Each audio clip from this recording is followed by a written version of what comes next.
வணக்கம் உறவுகளே, இது நங்குரம். நான் முருகேசன். இந்த காணொலியை பார்க்கும் நண்பர்கள், உறவுகள், சொந்தங்கள் அனைவரும் இந்த காணொலியை சப்ஸ்கிரைப் செய்யுங்க, லைக் செய்யுங்க, ஷேர் பண்ணுங்கள், ஒரு கமெண்ட் பண்ணுங்கள்.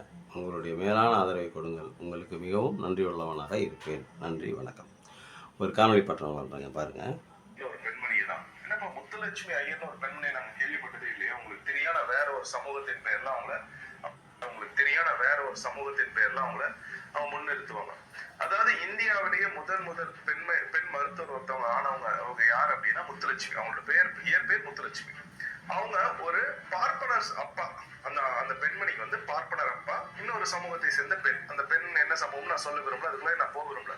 இவங்க ரெண்டு பேருக்கும் பிறந்தவங்க தான் முத்துலட்சுமி அப்படின்றவங்க. அவங்க தான் படிச்சு முதல்ல மருத்துவர் பட்டம் பெறுறாங்க. இப்ப இது வரைக்கும் நம்மளுக்கு சிக்கல் இல்லை. அவங்கள முத்துலட்சுமி ஐயர் அப்படின்னு தான் சொல்லியிருக்கணும். ஆனா திராவிடத்தோட புத்தி, கெட்ட புத்தி எப்படி இருக்கும் அப்படின்னா, முத்துலட்சுமி ஐயர் அப்படின்னு சொன்னா பார்ப்பனர்கள் தமிழர்களுக்கு கல்வியை மறுத்தாங்கன்றத நம்ம வந்து பொய் கட்டி வச்சிருக்கோம். இன்னொன்னு, ஒரு பார்ப்பன பெண் வந்து மருத்துவர் ஆனா அப்படின்றது வந்து மிகப்பெரிய ஆபத்துல போய் முடிஞ்சிடும், திராவிட சித்தாந்தத்துக்கு எதிராக போயிடும் அப்படின்றதுக்காக அவங்க என்ன பண்றாங்கன்னா, அந்த பெண்ணோட ஜாதியை மாத்துறாங்க. அவங்க எப்படி மாத்துறாங்க அப்படின்னா, முத்துலட்சுமி ஐயர் அப்படின்ற இந்த பெண்மணி வந்து ஒரு ரெட்டியார் சமூகத்தை சேர்ந்த ஒருத்தரை கணவரா, நல்லா கேட்டுக்கணும், கணவரை ஏத்துக்கிட்டு திருமணம் செஞ்சுக்கிறாங்க. அப்ப ஒரு ஐயர் பெண் வந்து, ஒரு பார்ப்பன பெண் வந்து ஒரு ரெட்டியார் சமூகத்தை சேர்ந்தவரை திருமணம் செஞ்சதுனால திராவிடம் உள்ளார பூந்து என்ன பண்ணுதுன்னா, ரெட்டியார்ஸ் அப்படின்னு அந்த அவங்களோட பெயர் எடுத்து, இந்த கணவர் பெயர் எடுத்து இந்த பெண்ணுக்கு போட்டுறாங்க. போட்டுட்டு முத்துலட்சுமி ரெட்டி அப்படின்னு எல்லா இடங்களையும் விளம்பரம் பண்றாங்க. இப்ப இதே ஐயா ஸ்டாலின் அவர்கள் என்ன சொல்றாங்க கேட்டீங்களா? திராவிடத்தின் மேலே சேத்தவாரி பூசுறது, திராவிடத்து மேலே புழுதி வாரி பூசுறது, மண்ணள்ளி போடுறது, திராவிட சித்தாந்தத்தை எதிர்ப்பது, திராவிடம் எந்த ஒரு நல்ல காரியம் செஞ்சிருந்தாலும் அவரை தகுதி தூற்றுவது, இதுதான் இவங்களுக்கு வேலை. இவர் யார் தெரியுங்களா? இவர் அமெரிக்காவில் இருக்கார். இவர் பேர் என்னன்னு நமக்கு தெரியல. இவர் அமெரிக்காவில் இருக்க அப்படிங்கிறத அவரே சொல்லியிருக்காரு. இவர் நமக்கு பேர் தெரியல, இவன் பேரெல்லாம் நம்ம தெரிஞ்சுக்கணுங்கிறவனும் அவசியம் இல்லை, அந்த அளவுக்குலாம் முக்கியமான ஆளும் இல்லை. ஆனால் பக்கத்தில் திருவள்ளுவர், அந்த ரிப்பீட் பண்ணி போகிற பக்கத்தில் திருவள்ளுவர் சிலை ஒன்று வச்சுருப்பார். அது எதுக்கு வச்சுருக்காருன்னா, நம்மளை ஏமாத்துறதுக்கு, தமிழர்களை ஏமாற்றுவதற்காகத்தான் இவர்கள் திருவள்ளுவர் சிலையை வச்சுக்குவாங்க. எதுக்குன்னா, இவங்க தமிழரா, இவங்க வந்து இப்போ தமிழரா, தமிழ் பேசுகிறதுனால தமிழர் ஆயிடுவாரா? நம்மளுடைய சித்தாந்தத்துக்கு, நம்மளுடைய கொள்கைகளுக்கு எதிராக இருப்பவர்கள் எப்படி தமிழர்களாக முடியும்? ஆனால் படத்தை வச்சுக்கிட்டு நம்மளை ஏமாற்றுவாங்க. நம்மளை இன்னும் ஏமாலியாக தான் நினச்சிக்கிட்டு இருக்காங்க. எப்படி ஏமாலியாக நினச்சிருக்காங்க அப்படின்னா, ஒரு பழமொழி தலையில் அடிச்சுட்டு கையில் கொடுத்தா வாங்கி தின்றுவாங்க அப்படின்னு சொல்லுவாங்க.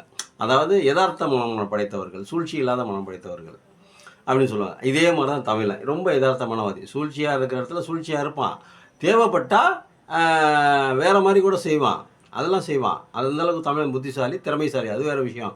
ஆனால் யதார்த்தவாதி, கவிடு சூது இல்லாத ஆளுன்னு சொல்லுவாங்களா, அந்த மாதிரி ஆள் தமிழன். இவனுக்கு இப்போ என்ன பிரச்சனை அப்படின்னா, அந்த ஆளுக்கு என்ன பிரச்சனை அப்படின்னா, இந்த ஆள் வந்து அமெரிக்காவில் இருக்கக்கூடிய ஒரு பார்ப்பனர். மூஞ்சியை பார்த்தா தெரியும்ல, மொசப்பிடிக்கிற நாயை மூஞ்சியை பார்த்தா தெரியும்னு சொல்லுவாங்களோ ஒரு பழம். அது மாதிரி மூஞ்சியை பார்த்தாவே தெரியுது. ஒரு கான்செப்ட் பூராவுமே வன்மத்தை கற்கிறார். அது ஒரு பக்கத்து இருக்கட்டும். முத்துலட்சுமி அம்மா ரெட்டி அவங்க வந்து இந்தியாவினுடைய முதல் பெண் மருத்துவர். அங்கே படித்து பாஸ் பண்ணிட்டாங்க. அப்போ வந்து இவர் என்ன சொல்ல வர்றாரு, அவங்க அப்பா பேர் நாராயணசாமி ஐயர். நாராயணசாமி ஐயருக்கும் இவங்க அம்மா பேர் என்னன்னு சொல்லலை அவர். காரணம் என்ன அப்படின்னா, அதுக்குள்ளே போக விரும்பலைங்கிறார். அவங்க அம்மா யாருன்னு சொல்ல விரும்பலை, அவங்க வேறு சமூகத்தை சேர்ந்தவங்க, நான் அதுக்குள்ளே போக விரும்பலை அப்படின்னு சொல்லிட்டு யார் சொல்கிறாரு? இவர் சொல்கிறார். இந்த பேசுகிறாப்புலே அந்த பையன் சொல்கிறாப்புல. அவங்க அம்மா வந்து பேர் என்ன அப்படின்னா சந்திராமால். அவங்க சமூகம் வந்து தேவதாசி சமூகம். அதனால தான் இவர் சொல்ல விட்றல. இவர் அது சொல்லியிருந்தாருனாக்கா இந்த அவருடைய காணொலி அடி வாங்கியிருக்கோம். ஆனால் அவர் காணொலியும் நல்லா ஃபேமஸாக தான் ஆகுது. நம்ம காணொலி தான் அடி வாங்கிறது. 4 பேர் 5 பேரும் 10 பேர் 20 பேரும் பார்க்குறாங்க. கிரகம் சரி, அது ஒரு பண்ணி அது ஏன் கிரகம், அது ஒரு பக்கத்து இருக்கட்டும். இப்போ அவங்க அப்பா பேர் வந்து நாராயணசாமி ஐயர், அவங்க அம்மா பேர் சந்திராமால் அப்படிங்கிற ஒரு தேவதாசி சமூகத்தை சேர்ந்தவங்க. இது ஒன்று. இவங்க எதனால் அவங்க அம்மா பேரை சொல்ல மறுக்கிறாங்க அப்படின்னா, ஒரு பார்ப்பனர், அந்த பார்ப்பனர் அல்லாத வேறொரு பெண்ணோடு, பார்ப்பனர் குடும்பத்தை சேராத பார்ப்பனர் பெண்கள் இல்லை, வேறு வேறு பார்ப்பன சமூகத்தை சேராத வேறு பெண்கள் இருக்காங்க, அவர்களுடன் உறவு கொண்டு அவங்களுக்கு குழந்தை பிறந்தால் அதற்கு பெயர் சண்டாளன் அப்படிங்கிறது பெயர். அப்படி ஒரு கம்யூனிட்டி நம்ம தமிழ்நாட்டில் இருந்துச்சு, இன்னும் இருக்கான்னு தெரியல. நம்ம தமிழ்நாட்டில் சண்டாளன் அப்படிங்கிறது அவர்களுக்கு பெயர். யார் எதனால் சண்டாளனுங்கிறது? பார்ப்பனருக்கும் ஒரு வேறு சாதி பெண்ணுக்கும் பிறந்த குழந்தை அவர்களுக்கு பூரா சண்டாளன் அப்படிங்கிற பெயர் ஒரு சமூகம் தமிழ்நாட்டில் இருந்ததாக சொல்லப்படுகிறது, இருக்குதுன்னு சொல்கிறாங்க. அது ஒரு பக்கட்டும். இப்போ இவர் ஏன் சொல்ல மாட்டாங்கிறாரு அப்படின்னா, அந்த இப்போ அவங்க அப்பா வந்து ரொம்ப முற்போக்குவாதி நாராயணசாமி ஐயர். அதனால தான் அந்த அம்மாவோட சந்திரமாலுங்கிற அம்மாவோட சேர்ந்து கல்யாணம் பண்ணிக்கிட்டு குழந்தைய பெற்றுக்கிட்டு நல்லபடியாக வாழ்ந்துருக்காங்க. அவங்க அப்பா ஒரு நல்ல ஒரு முற்போக்குவாதியாக இருந்திருக்கிறார். அதனால தான் அவங்க பொண்ணை முத்துலட்சுமி அம்மாவை படிக்க வச்சு டாக்டர் ஆகியிருக்காரு. இந்தியாவில் முதல் மருத்துவர் டாக்டர் முத்துலட்சுமி அம்மா. சரி, இப்போ நம்ம என்ன சொல்ல வரோம், இவன் என்ன சொல்ல வரான் அப்படின்னா, உண்மையாகவே அந்த அம்மாவுக்கு பிறந்த குழந்தை அவங்க அப்பா ஒருவேளை அந்த அம்மா அந்த குழந்தையை ஏற்றுக்கலை அப்படின்னா அந்த குழந்தை சண்டால குழந்தையாக மாறி இருக்கும். அது இவனை மாதிரி ஆளுங்களுக்கும் தெரியும். ஏன் தெரிஞ்சுக்கிட்டு அதை ஐயர் கம்யூனிட்டியிலே வச்சுக்கணும், ஐயர் பேரையே வச்சுக்கணும் அப்படின்னு சொல்லிட்டு பார்க்குறாங்க அப்படின்னா, அவங்க படித்து டாக்டர் ஆகிட்டாங்க.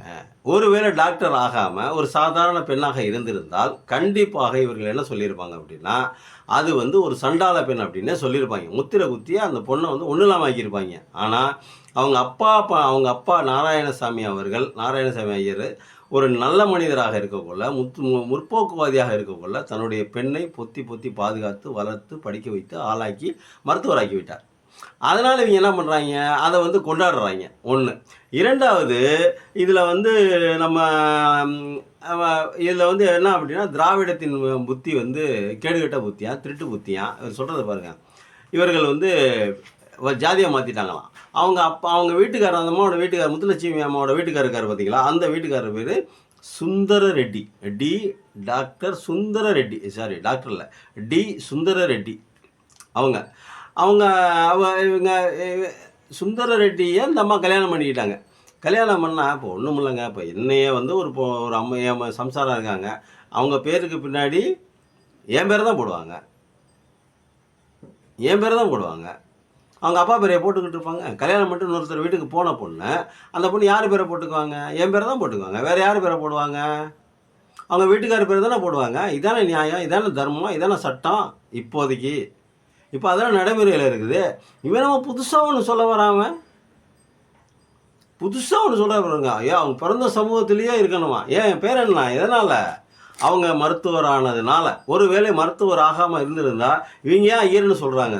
அது ஐயருக்கும் இன்னொரு பொண்ணுக்கும் பிறந்த பொண்ணு, அதனால் அது வந்து வேறு சாதி பொண்ணு, அது வந்து எலி சாதி பொண்ணு அப்படின்னு சொல்லியிருப்பாங்க.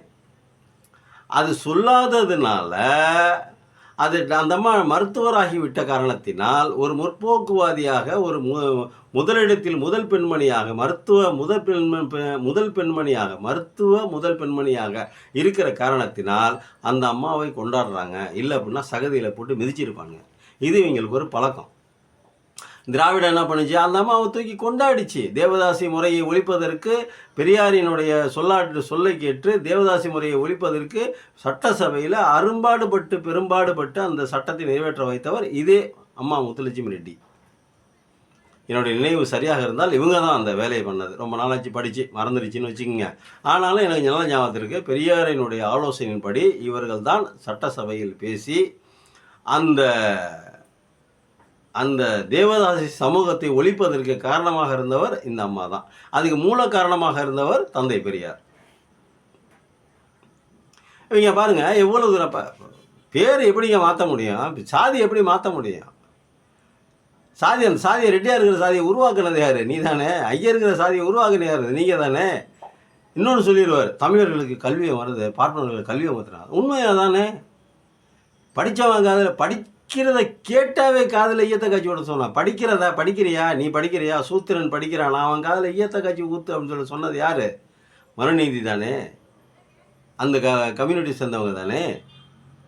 அப்புறம் என்னமோ அவர் பேசுகிறாரு. அவர் பார்த்துக்க மக்களே, இதெல்லாம் வந்து இவங்க பேசுகிறதெல்லாம் நம்பிடக்கூடாது. அப்படியே நம்புனா அப்படின்னா நம்மளை வந்து முட்டாளாக்கிடுவாங்க. முத்துலட்சுமி முத்துலட்சுமி அம்மாவுடைய அம்மா பேர் என்னன்னு சொல்லாதே மழுப்புறானே, அப்போ இவன் எவ்வளோ பெரிய இதாக இருப்பான். இவனோட காணொலி இன்னும் நிறைய எடுத்து வச்சுருக்கிறேன், நான் நிறைய வச்சுருக்கிறேன். இன்னும் அதுக்கெல்லாம் பதில் காணொலி போடணும், நமக்கு நேரம் இல்லை. இந்த காணொலி ரொம்ப சுருக்குன்றுச்சு எனக்கு. ஏண்டா அவங்க பேர் வைக்க சொன்னது சாதியாக பிரித்து சாதிகளுக்கு பெயர் வச்சு கிட்டத்தட்ட 4000 சாதிகளுக்கு மேலே இந்தியாவில் இருக்குது அப்படிங்கிறாங்க. இந்த சாதிகளெல்லாம் பிரித்தது யார்? இந்த சாதிகளுக்கு பேர் வச்சது யார்? முதல்ல சாதிங்கிறது எப்போ கொண்டு வந்தது? கைபர் கோனாய் வழியில் வந்து பொழைக்கிறதுக்கு, இந்த ஆரியர்கள் பொழைக்கிறதுக்கு வந்து அதுக்கப்புறம் சாதியே இல்லாத ஒரு சமூகத்தில் சாதியை உருவாக்கி மனிதனுக்குள்ள பிரிவினையை உருவாக்கியது இந்த சமூகம் தானே. படிக்கக்கூடாதுன்னு சொன்னது இந்த சமூகம் தானே. எல்லாமே இவங்க பண்ணுவாங்க, ஆனால் குறைய மட்டும் திராவிடத்து மேலே சொல்லிடுவாங்க. இது இவங்களுக்கு ஒரு பழக்கம் நண்பர்களே. தயவுசெய்து நாம் தான் புரிஞ்சுக்கணும் இதெல்லாம். இல்லை அப்படின்னா இவனை மாதிரி ஆளுங்க பொய்யான கருத்துக்களை சொல்லி, பொய்யான தகவல்களை சொல்லி நம்மளை மடைமாற்றி நம்ம நம்ம நம்ம கையே எடுத்து நம்ம கண்ணை குத்த வைப்பானுங்க. நன்றி, வணக்கம். தயவு செஞ்சு சப்ஸ்கிரைப் பண்ணி பாருங்கள்.